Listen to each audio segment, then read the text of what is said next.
Amém? Pode assentar. Glória a Deus. Deus é bom o tempo todo. Amém? Deus é bom.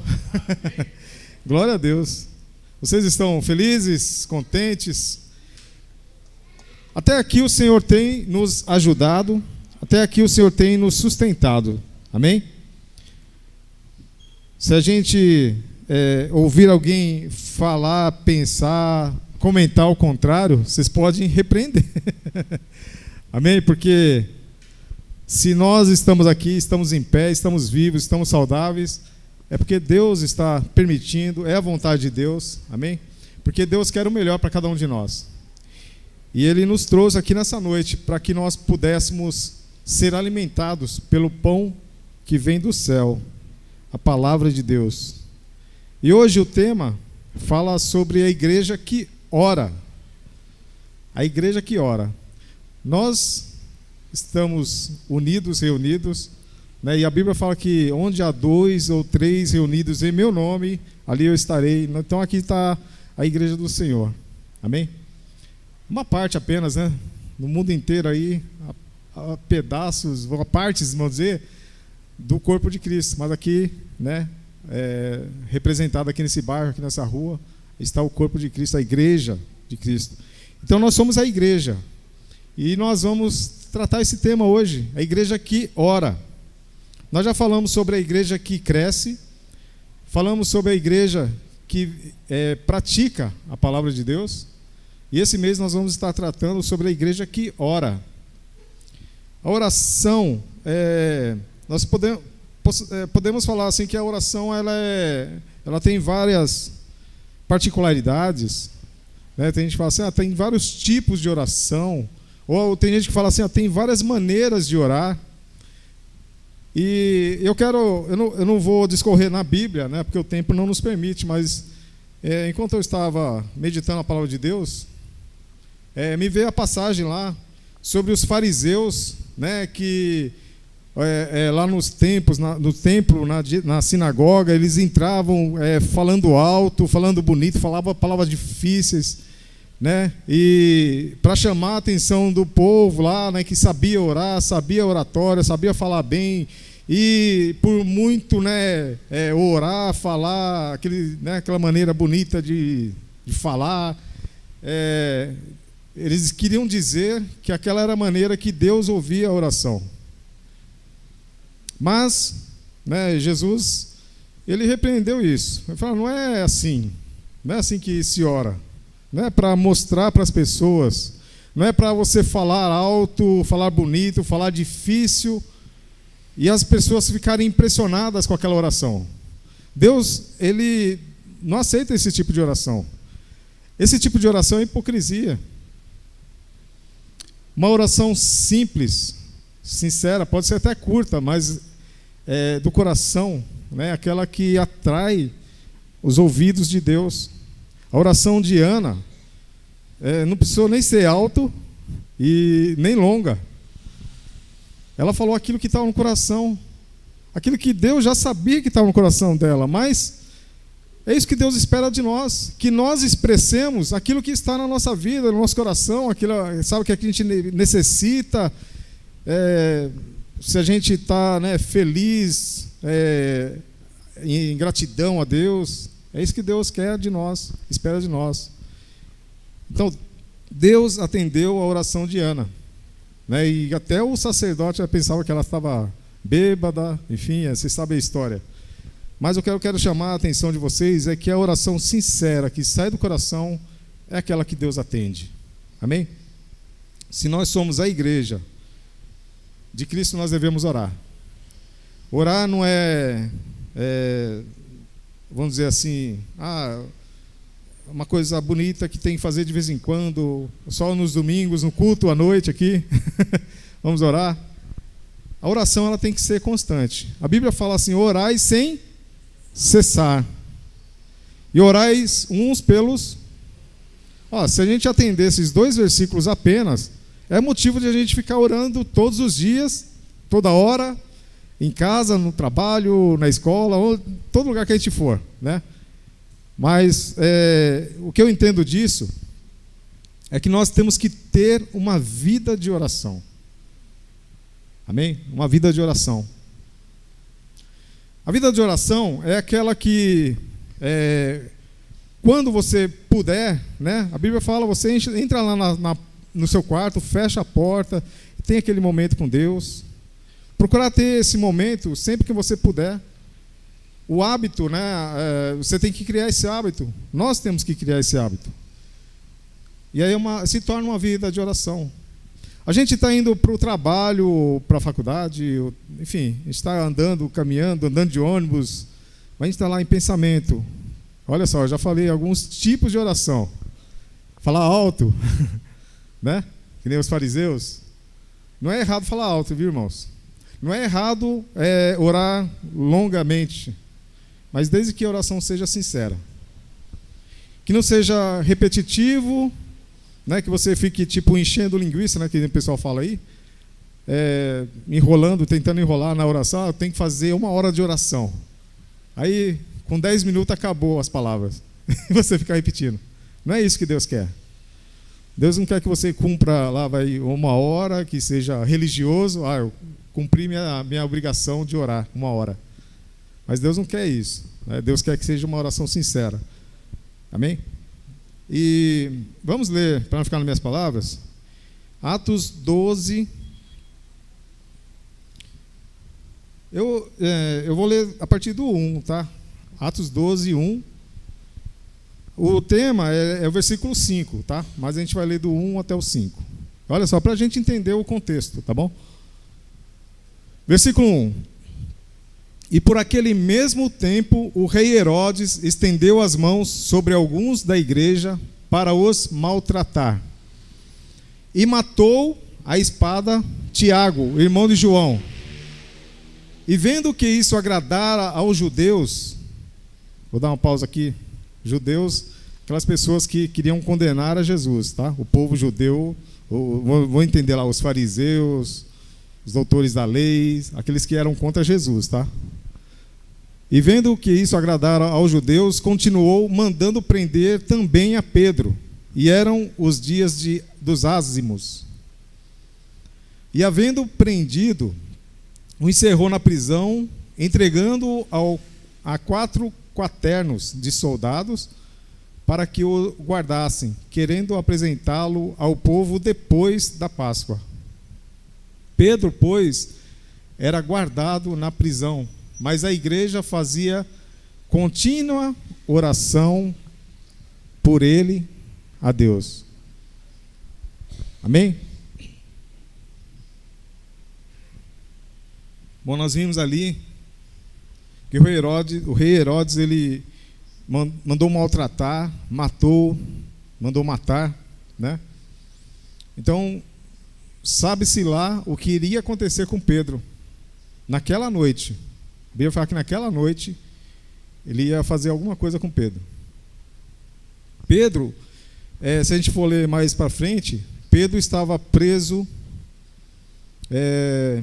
entre 2 guardas, entre 2 soldados, e tinha 2 soldados na porta. Tinha 4 quaternos, que a gente leu ali. 4 soldados. Os soldados bem treinados, né? Seria impossível de fugir, de escapar. E aí, se a gente ler mais para frente, vai ver que Pedro estava dormindo.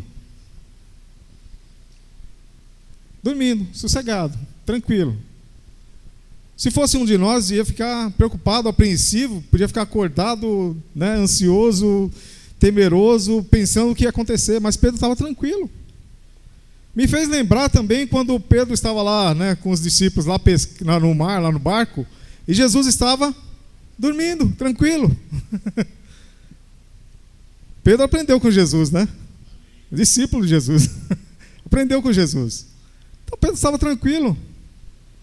Porque ele qualquer coisa que viesse contra ele era um homem de oração, um homem de fé, um homem de Deus.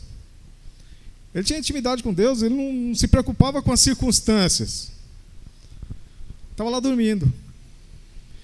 E a igreja, o povo lá, né, estava lá reunido numa casa Fazendo o quê? A gente leu no versículo 5, orando.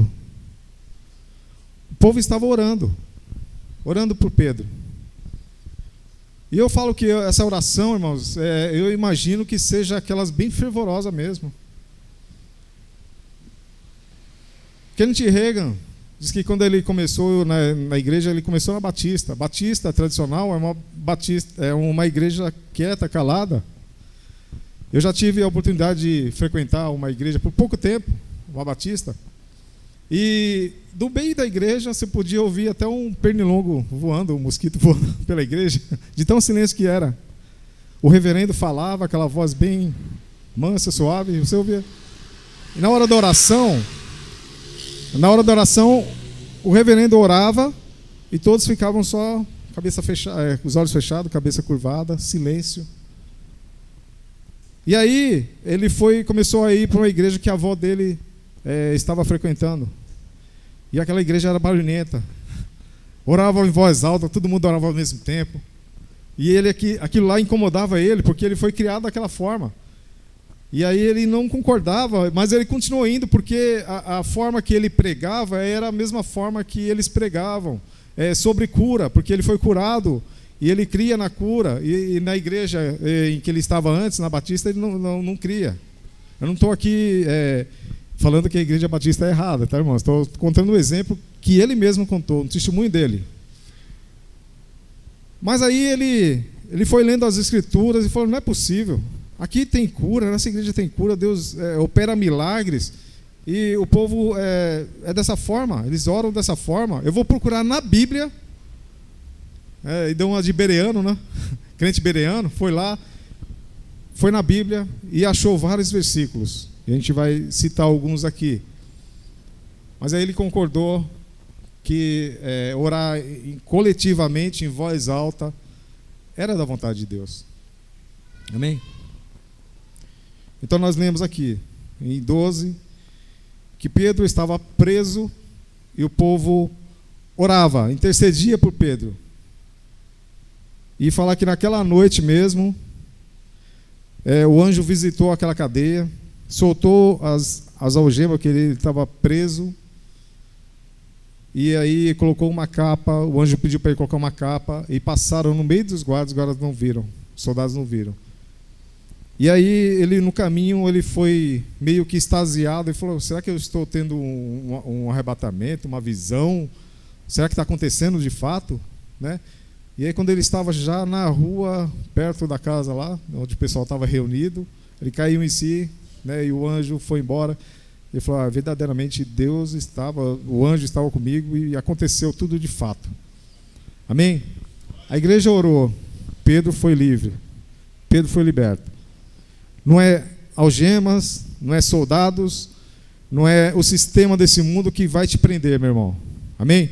Se você estiver livre, se você estiver em Cristo, verdadeiramente sois livres. Amém? Em Cristo Jesus vocês são livres.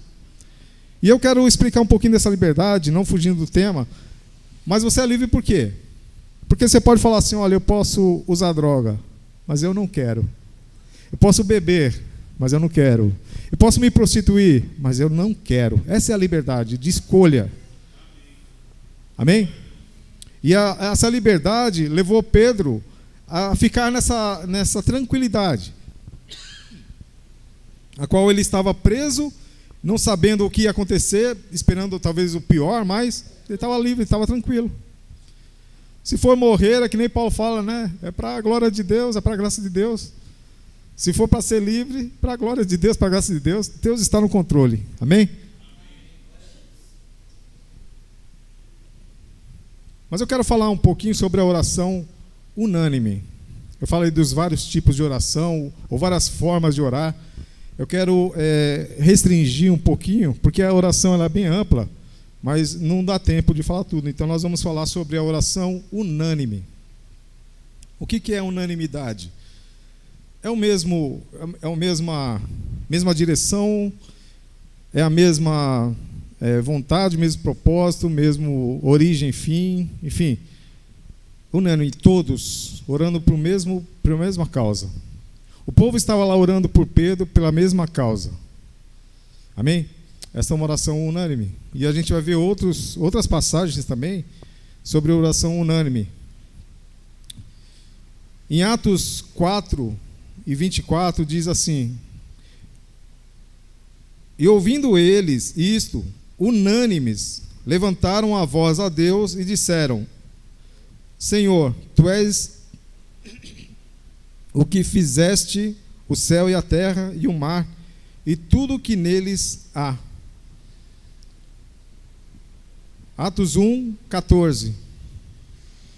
Todos estes perseveraram unanimemente em oração e súplicas com as mulheres e Maria, mãe de Jesus, e com os seus irmãos. Exemplos de oração unânime. Atos 2:1. E cumprindo-se o dia de Pentecostes, estavam todos reunidos no mesmo lugar. O que eles estavam fazendo? Estavam orando, estavam em oração, unânimes. O mesmo propósito, mesma causa. Igual nós estamos aqui. Amém? Igual quando alguém pede uma oração, né? Fala, vamos orar por fulano de tal que está enfermo. Todos juntos se reúnem e oram pelo mesmo propósito, pela mesma causa. Amém? Atos 16:25 diz assim: e perto da meia-noite, Paulo e Silas oravam e cantavam hinos a Deus, e os outros presos escutavam. Eles estavam orando em voz alta. Só que perto de meia-noite, eles estavam presos. Presos, eu imagino igual Paulo, preso em alguma parte lá, um tronco, uma bola, não sei o que era. Estavam presos. Meia-noite, escuro. Imagina no cárcere tudo escuro. Eles estavam lá, tinha outros presos também. Paulo e Silas tinham sido açoitados. Estavam sangrando, as costas sangrando, machucadas, feridas abertas. O que a gente poderia estar fazendo se nós estivéssemos no lugar deles? Reclamando, resmungando, com dor, gemendo, chorando. Mas eles começaram a levantar um clamor, uma oração, louvavam a Deus. E aí, aquilo lá, os outros presos ouviram. Eles estavam orando em voz alta. E aí eu quero dizer para vocês que há vários tipos de oração, ou várias maneiras de orar. Tem aquela oração em pensamento, que dependendo do lugar que você está, você não vai causar nenhum escândalo, mas você vai estar orando em pensamento. Por isso que eu falei, é uma vida de oração. Não é oração apenas vou fazer uma oração de 5 minutos ou de meia hora por dia. Tá bom demais, já tá bom, já orei, já cumpri minha parte. Não, é uma vida de oração. Está saindo para trabalhar? Senhor, me guarda, me livra de todo mal, de todo acidente, de assalto, enfim, dos homens maus. Seu filho, sua filha está indo para a escola. Senhor, abençoa, guarda aí da volta, guarda, preserva a integridade física dele. Ore. É uma vida de oração constante. Se não tem nada para orar, agradeça a Deus. Senhor, muito obrigado, porque Tu és maravilhoso. Eu não merecia, mas o Senhor me alcançou, a Sua graça, a Sua misericórdia, a Sua bondade, o Seu amor, o Seu perdão. Eu não merecia nada, Senhor, eu sou pecador. E aí o Senhor veio, me resgatou e me chamou de filho. Não sou mais escravo, agora sou filho. Igual o filho pródigo. Falou, olha, eu vou lá para a casa do meu pai, e nem que eu seja o menor dos empregados dele. Não preciso nem ser considerado filho mais. Mas o pai foi lá, abraçou, beijou, deu um anel, né? Enfim, vocês sabem da história. Mas tem uma vida de oração. Amém? E aí tem a oração em pensamento que eu falei. Em algumas determinadas ocasiões você pode orar em pensamento. Você pode tirar um momento e ir para um lugar, se te puder, orar baixinho. Mas tem momentos, irmãos, que você tem que extravasar mesmo. Você tem que orar alto, você tem que, pôr para fora. Pôr para fora. Exaltar a Deus. E Kenneth Hagin, ele se incomodava com aquelas orações dos irmãos. E até que um ponto ele chegou e quis dar uma bronca nos irmãos. Falou, Deus não é surdo. E os irmãos replicaram, mas Deus também não é nervoso. Glória a Deus. Tudo bem, Deus não é surdo, você não precisa gritar, porque Deus ouve. Ouviu a oração de Ana, quase imperceptível, quase inaudível, e Deus ouviu. Deus não é surdo. Mas se você orar alto, você está pondo para fora, você está extravasando. Não é só para que Deus ouça, mas é para que o inferno ouça também, que você é filho de Deus, que você foi comprado, resgatado, lavado. Aleluias, glória a Deus por isso, amém? Isso é motivo de você extravasar por para fora. Não se importar quem está do lado. É uma forma também, irmãos, de você pôr para fora aquilo que te prende, te cativa, a timidez, o orgulho, o egoísmo, enfim, tantas outras coisas. Quando a igreja ora, coisas acontecem. Essa passagem, nesse texto aqui de Paulo, fala que eles estavam cantando perto da meia-noite, louvando, orando a Deus com alegria, e aquele lugar, os presos estavam ouvindo, o carcereiro também estava ouvindo, e aquele lugar começou a ter um terremoto. Deu um terremoto lá, tremeu tudo, as cadeias de todos os presos, as portas se abriram, e o carcereiro, naquela escuridão toda, ficou apavorado, pegou uma espada e quis se matar. Porque ele falou assim, olha, eu sou responsável por esses presos, agora vai ser humilhante eu me apresentar para o meu superior e falar que os soldados, os presos escaparam, os soldados, enfim, que eu deixei, né? E ele ia pegar a espada e se matar, e Paulo falou, não faz isso, não faça isso. Olha, estão todos aqui, nenhum deles fugiram, estão todos aqui, fique em paz, te aquieta, nós vamos ficar aqui, nós não vamos fugir. E o carcereiro pôde ver essa integridade de Paulo. E aí a obediência de Paulo também, né? E falou, nós vamos ficar aqui, pode ficar tranquilo. E o carcereiro se tornou o grande amigo dele, e depois houve a conversão do carcereiro e de toda a sua família, só porque ele testemunhou tudo isso. Ele estava na atividade dele, no trabalho dele, estava cumprindo a tarefa dele, e de repente ele testemunhou um milagre. Eu diria 2 milagres, né? Porque um foi, né, aquele terremoto lá, que ninguém morreu. Mas você sabe que terremoto, né, desaba tudo, cai, você pode até morrer. Cai um pedaço, um bloco da laje, um telhado, alguma coisa na cabeça, morre. Então foi um milagre. Outro milagre, ninguém fugiu. E eu diria até um terceiro, ele não se matou. E ele pôde testemunhar tudo isso. E viu que Deus era com Paulo. Amém? Glória a Deus.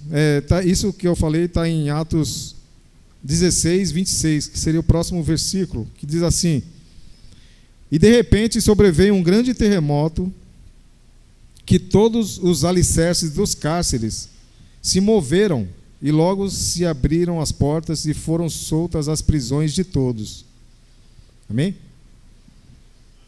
Quando você ora unanimemente, com voz alta mesmo, sabe, extravasa, você vive a totalidade daquela oração, as coisas acontecem. A situação que está em volta de você começa a mudar. E se você não experimentou isso, você tem a oportunidade de começar a partir de hoje. Daqui a pouco a gente vai orar. E aí eu convido toda a igreja a extravasar mesmo. Vou para fora. Ah, pastor, mas eu sou tímido. Ah, eu sou tímida. Eu tenho vergonha de orar e a pessoa do lado tira sarro. Paulo e Silas não estavam nem aí, quem estava lá, os presos, nem conhecia eles. De repente eles podiam cantar, falar alto, não sei o quê, cantar, louvar, e alguns dos presos se levantar lá e queria até dar uma surra neles. Mas eles não estavam nem aí, eles estavam que nem Pedro, estavam cegados. Pedro estava dormindo, eles estavam louvando. Amém? Glória a Deus por isso.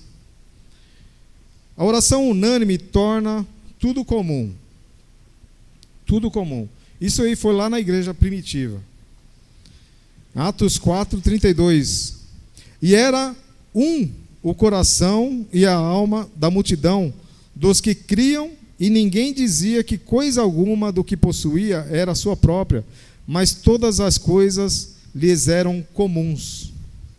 Eu fico imaginando esse texto, irmãos. Tinha gente lá rica.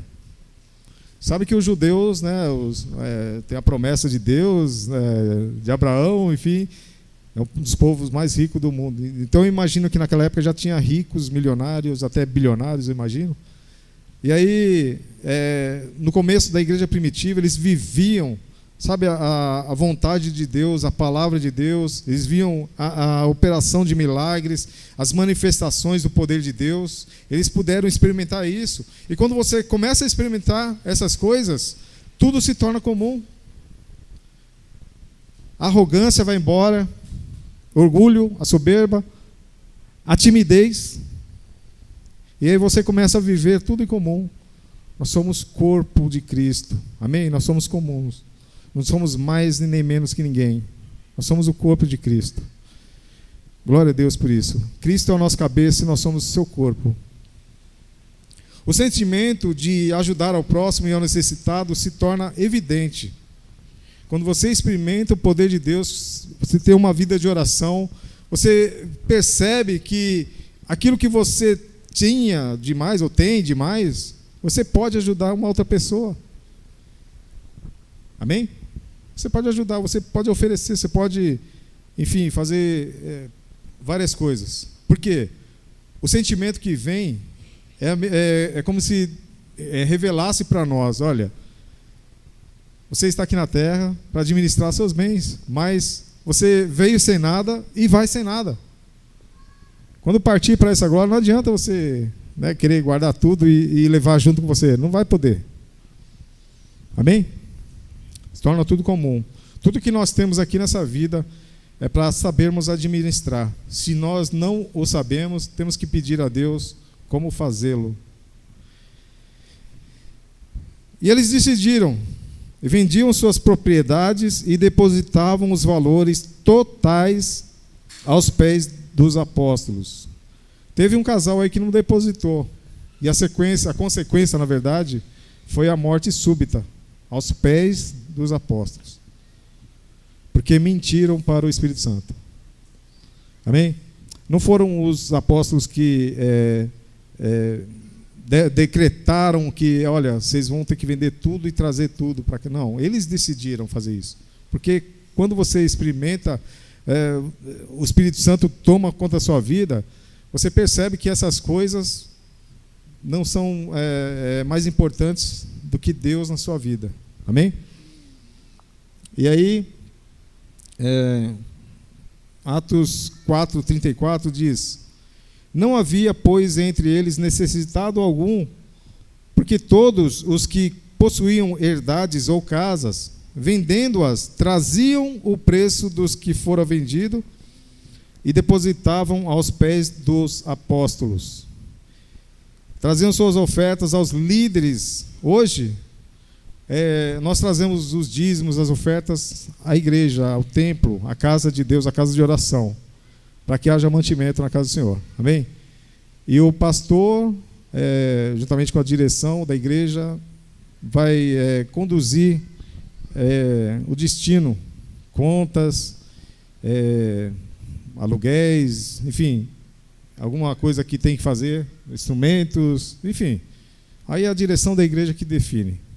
Não somos nós, não somos a individual, mas a direção da igreja que faz isso.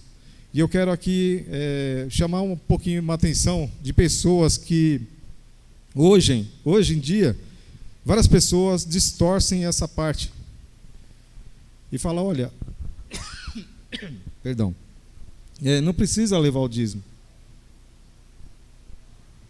Na Bíblia, no Novo Testamento, isso, aquilo, quer mostrar para você que não está falando, não está escrito. Irmãos, a palavra de Deus, ela não muda, amém? A palavra de Deus fala assim, olha, cada um contribua com o que tiver proposto no coração.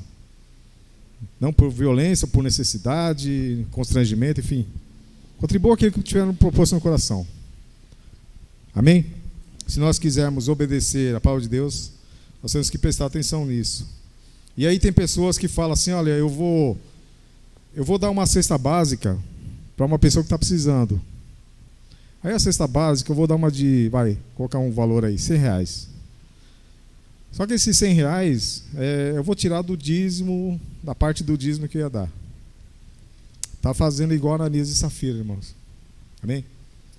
Está fazendo igual a Ananias e Safira. Eu não quero aqui condenar, punir ninguém, mas isso aí serve de reflexão para nós. Se nós estamos fazendo isso, ou alguém está fazendo, né? Pare de fazer urgentemente.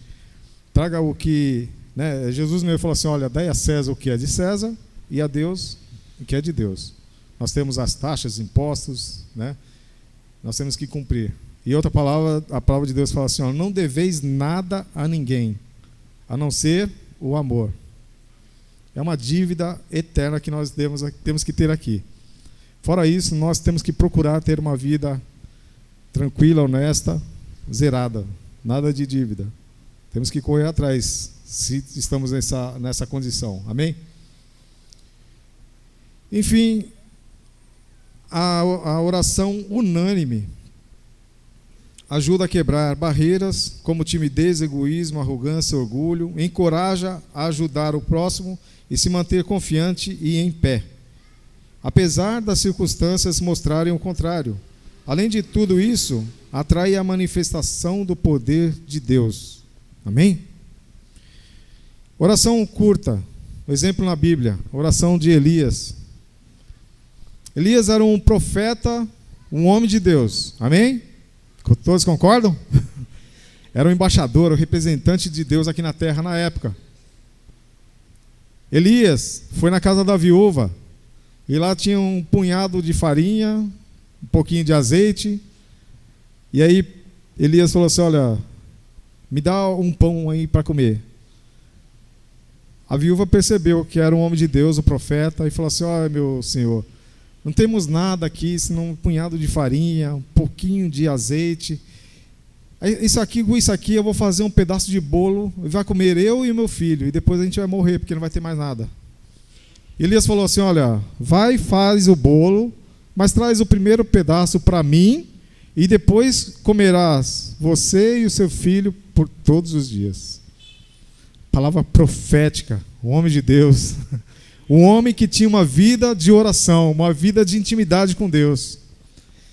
Elias, ele foi desafiado, vamos dizer assim, pelos profetas lá de Baal, e chegou lá no monte, ele falou assim, olha, vamos fazer o seguinte então, vocês vão orar, vocês podem fazer a oração de vocês primeiro ao seu Deus, e depois eu vou fazer ao meu.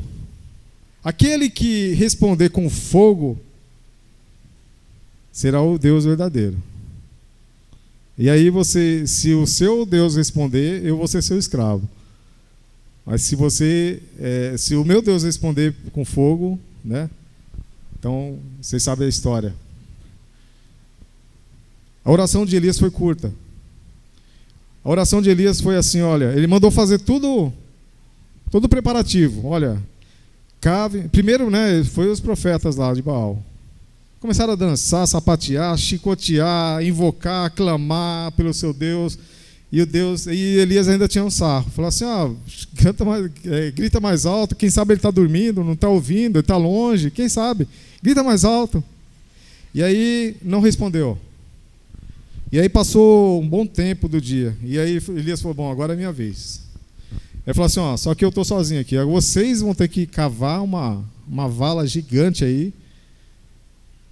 E aí vocês vão ter que buscar água. E encher essas valas. Irmãos, pensa bem. Aquela época era uma época de seca. Estava 3 anos e meio sem chover. Ficou. Porque Elias orou, né? Enfim, você sabe da história. E aquela época a água era rara. Era muito raro você ter água. E ele falou, olha, vocês vão cavar essas valas aqui e vão encher de água. Imagina buscar água lá no ribeiro que ficava lá embaixo, porque isso aí foi no monte. O pessoal com aqueles cântaros pesados, né, de barro, enchendo aquilo lá, 2 carregando, e quem sabe aquelas madeiras no meio, carregando água. E faziam várias viagens até encher aquela vala. E depois ele fez um altar de pedras, colocou lá um sacrifício e mandou molhar tudo, molhar a pedra, molhar o sacrifício. E quando estava tudo molhado, tudo encharcado, a oração de Elias foi curta. E Elias falava assim: olha, Deus, me responde com fogo, para que todos aqui vejam e creiam em Ti. Porque eu creio em Deus, do Deus que eu sirvo. Eu tenho uma vida contigo de oração. Eu tenho uma vida de intimidade contigo. Eu sei quem Tu és, Tu sabes quem eu sou. Faça isso para que todos creiam. Aí a oração dele foi curta. Mal ele terminou a oração, e veio o fogo do céu, consumiu aquela água da vala toda, passou pelo altar, consumiu o altar, consumiu o sacrifício. Todos viram, todos que estavam ali viram o poder de Deus. Amém? Eu creio que ele tem orado ali com voz alta para todos ouvirem, todos que estavam perto. Oração unânime, oração fervorosa. Acontecem coisas, irmãos. Acontecem coisas. E hoje nós vamos ter essa oportunidade de experimentar isso. Daqui a pouco a gente vai estar orando e vocês vão clamar em voz alta.